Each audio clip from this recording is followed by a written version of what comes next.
கடவுளே அஜித், உயிரே அஜித், மூச்சே அஜித், ரத்தமே அஜித், நாடியே அஜித், இதே துடிப்பே. கடவுளே அஜித்தே என்று ரசிகர்கள் தனக்கு வைத்த பெயர்டே குறித்து அஜித்குமார் சமீபத்தில் ஒரு செய்திக்குறிப்பை வெளியிட்டுள்ளார்.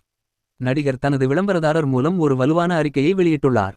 ஆங்கிலம் மற்றும் தமிழ் ஆகிய இரு மொழிகளிலும் வெளியிடப்பட்ட அறிக்கையில் நட்சத்திரம், முன்னொட்டுகள், கோஷங்கள் மற்றும் கோஷங்கள் ஆகியவற்றில் குறிப்பிடப்படுவதை சங்கடமானதாக உணர்கிறது. குட் பே டாக்லி படத்தில் பிஸியாக இருக்கும் நடிகர் அஜித்குமார் பொது நிகழ்ச்சிகள் மற்றும் கூட்டங்களில் கடவுளே அஜித்தே கோஷங்களுக்கு எதிராக அறிக்கை ஒன்றை வெளியிட்டுள்ளார். அவர் அதை அழைத்தார் தொந்தரவு மற்றும் சங்கடமானவர். நடிகர் இதுபோன்ற செயல்களில் ஈடுபடுவதை தவிர்க்குமாறு ரசிகர்களை கேட்டுக்கொண்டார். கடவுளே அஜித்தே என்ற பெயரை யூடியூப் சேனலில் ஒருவர் கூறியது வைரலாக பரவியது.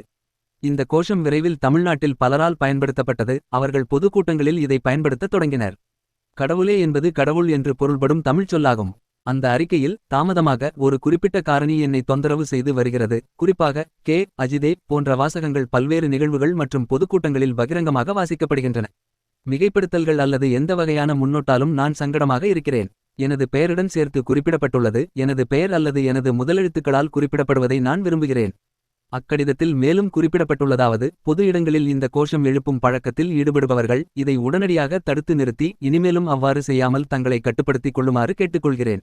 அனைவரும் கடினமாக உழைக்க வேண்டும், விளையாட வேண்டும் என்பதே எனது உண்மையான வேண்டுகோள். யாரையும் காயப்படுத்தாமல் உங்கள் குடும்பத்தை கவனித்துக் கொள்ளுங்கள் மற்றும் சட்டத்தை மதிக்கும் குடிமக்களாக இருங்கள். கடந்த காலங்களில் நடிகர் அவர் தனக்கு எந்த வகையான முன்னோட்டுகளை பயன்படுத்துவதை எதிர்த்து பேசினார். ரசிகர்களும் மற்றவர்களும் தன்னை தல என்று அழைப்பதை நிறுத்திவிட்டு அஜித்குமார் அல்லது ஏகே என்ற பெயரை சொல்லி அழைக்க வேண்டும் என்று அவர் ஒரு அறிக்கையை வெளியிட்டார்.